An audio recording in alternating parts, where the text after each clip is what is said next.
Welcome back. In Islam, we often hear the saying of Prophet Muhammad, peace be upon him, that marriage is completing half your faith. Given the sacredness of marriage, we must ask ourselves, how can we ensure our marriages are strong and successful despite the rise in divorce rates these days? I have the pleasure of interviewing Haleh Banani right here at the All Women's Conference, Being Me, to help us explore the topic of marriage counseling. Haleh Banani has a master's in clinical psychology with 20 years of experience working with couples and individuals on a variety of issues, including marriage. She is also the host of her own TV show, With Haleh, which combines principles of psychology and Islam to help people reach their potential. Let's hear more from her now on the topic of marriage counseling. Welcome to the show, Haleh. Thank you so much for coming on. It's a pleasure to be here. So I know you're definitely a pioneer when it comes to understanding marriage counseling within your work. You have 20 years of experience. I'm just wondering, what kinds of issues do you get when it comes to marriage counseling? Are you ready for this? Of course, I'm all excited. All right. Well, it is a spectrum of problems that I see. Sometimes it's just the daily disputes of not being able to communicate, having in-law problems. Sometimes it's intimacy that seems to be a big problem, and then other times, unfortunately, it could be infidelity. It could be a lot of more serious issues. Now, this is interesting. The counseling that you target is for Muslim couples, right? But the issues that you're talking to me about are issues that I wouldn't think, especially things like infidelity, that are like you wouldn't think they'd exist in the Muslim community. So it is happening? It is happening, and it's happening with practicing Muslims, people who are praying, people who are going to the mosque. Unfortunately, we are not immune to this problem. And I think we need to stop sticking our head in the sand, pretending that our community is immune to this, because I'm seeing it. I'm seeing it on a daily basis where people have certain addictions, they're following their desires, and unfortunately it leads to a lot of issues. So we need to address it. Yeah. And what kinds of advice do you give people? Because you have your own, I know you have your own 5 Pillars of Marriage course, right, and you work directly with couples as well. So how does that, walk me through how that works? The marriage program? Yes. Okay, well this is our baby. My husband and I put it together, alhamdulillah. It took 3 years in the making. Oh, perfect. Alhamdulillah. So what it is it focuses on 5 pillars, right? And so the first one is self-development, on working on yourself. So whether you're married or not, you could get started on making yourself the person that would attract the individual you're hoping to get, right? And continuously working on yourself emotionally, psychologically, spiritually, in every aspect. So having a sense of confidence as an individual Self-esteem, person. absolutely, and this is, I think, the missing link in a lot of other programs where the focus is not so much on yourself, it's just on the relationship, but you have to be working on yourself, right? And then the second is like on friendship, how to build this amazing friendship, because that is what makes marriages last through 40, 60 years, right? And it's all about building that rapport, having quality time, how to make that person feel loved and special and a priority. So that's pillar 2. Pillar 3 is spirituality, where your connection with Allah dictates how you treat your spouse, how the fact that you're going to be accountable makes you be so cautious, and you see your spouse as the way to Jannah. So it's not just about, if he's nice to me, I'm nice to him. It's about, I want to please Allah through. Purpose. Exactly, that higher purpose. And then the 4th is conflict resolution, just knowing how to solve problems, because most people don't have a clue, right? We haven't had examples. People either explode or they ignore, they act like a 2-year-old. So we need to come up with mature ways to resolve the conflicts that we have. Well, and you're never actually taught how to deal with conflict, whether you're in school or university. Like, that's not something, exactly, right? And I always thought, you need a course in any field you go into, but we don't have a course for how to have a successful marriage, and that's what motivated me.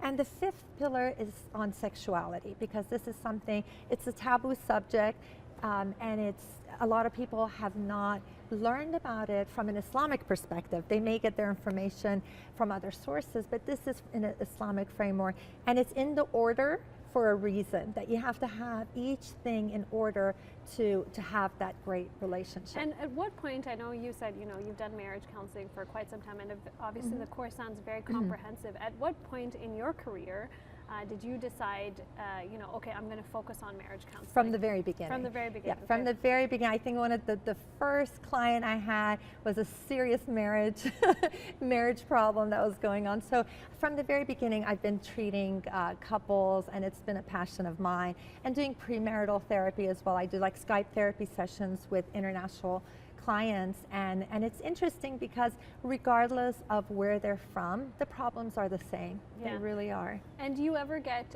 any non-Muslim couples as well for counseling purposes? I've had non-Muslim clients where it's someone from New Zealand, and I was like, what gets you to come to a Muslim female, muhajjaba? Exactly.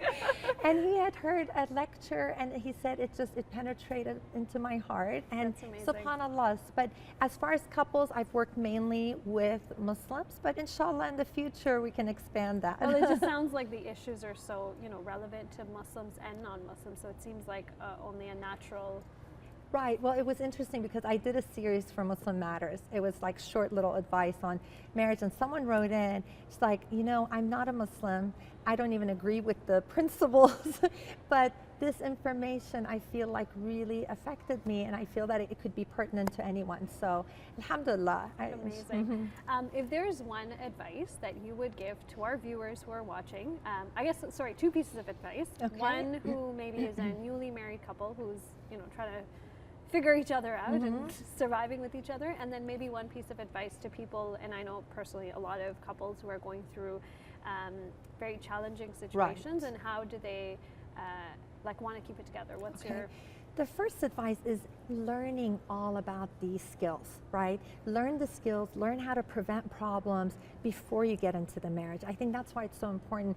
Some individuals come in for premarital therapy, and I respect that so much because they're coming in, they're in love, they want to make it work, and that's the best time to learn because you're motivated, you think this person, yes, lovey day, and it's a perfect time to learn and apply it. So learn the skills. Learn how to prevent the problems before they occur. Now, I have to pause you here and ask. I've heard a lot about premarital therapy in an idea. What is it exactly? What do you teach rather when it comes to premarital therapy? Right. So a lot of the same material that I cover in the 5 pillars of marriage, right? So it's about learning how to continuously work on yourself, learning how to come to an agreement. How do you come to a compromise? How do you prevent things from escalating? So it's like all of the problems that may occur. I just had actually one of the volunteers said, you gave me advice last year right before I got married, and it's saved my marriage. And I said, what did I say? And she said, when it came to dealing with in-laws, you told me lower your expectation to 0, just lower it. And she said, I am now living with my in-laws, and anytime I start getting worked up or upset, I remember that, and it really calms me down. So knowing these things before you get into a problem, because usually when people come for therapy, it's an ultimatum that they have given their spouse. You either come to therapy or I'm out of here, right? And it's like maybe 10 years. So it's like on the verge of breaking. 10 years of baggage, and yes, we can overcome that. It takes a lot of effort, but not many people have the ability to forgive and let go, right? Yeah. So at that point, as far as I think you asked the question about those individuals. Yeah, who are in a situation where they're on the verge of breaking. Right. Don't give up hope, right? Because I have individuals that wrote in, this one convert said that my husband has already written out the divorce papers. And they started, watching the videos. They said, we only watched 2 or 3 videos. It's like we stopped the divorce, alhamdulillah. So don't give up hope. You can change it, even if you're the only one working on the relationship, because not everyone is motivated to go through the process. But if you're working on yourself and you change your mannerism, you change the way you treat your spouse, they're going to react to you differently. And how would you, that's amazing advice, thank you for that. Sure. How would you, I guess as we wrap up, what would you say to, I guess, delineate some of the stigma around counseling? Because I mean, to be honest, when you throw the word, oh, we need marital counseling, that's equivalent of saying we need help because we're so that's it, we've given up. And you kind of don't go around publicizing, I'm seeking help. Right. First of all, you don't have to publicize it, right? So of course. It's a private issue, and I think the fact that it is a Skype therapy session, for a lot of people, it gives them the comfort that they don't have to walk into an office and they see like 5 of their friends. That's true. So the privacy is there, confidentiality is there. And something that I really respect is that many of the shuyukh have really evolved throughout the years, and they have come out and said the importance of seeking professional expert help, and they have even come out and said that they sought therapy, and I think that there's nothing wrong with it, right? I think if you have some kind of medical problem, if you're suffering from a heart disease or you have cancer, would you just ignore it? And what would you think of a person who doesn't deal with those medical problems? Crazy. You would think, you know, you were being so negligent. Exactly. And yet when we have these emotional issues, when we have, let's say, the depression, or we have fights with our spouse, it's not going to just go away. It's like a toothache, right? That's true. The toothache is not going exactly. away unless you address it. And when you address it, it's so simple. It really is simple. So, you know, first of all, we shouldn't think about what others are thinking about us. You don't have to publicize it, and it seriously helps, right? I have seen people go from being suicidal to celebrating life. And so you don't have to suffer, right? It's just like... That's such a positive note to end on. Thank you so much, Haleh. You're so welcome. Thank you for having me.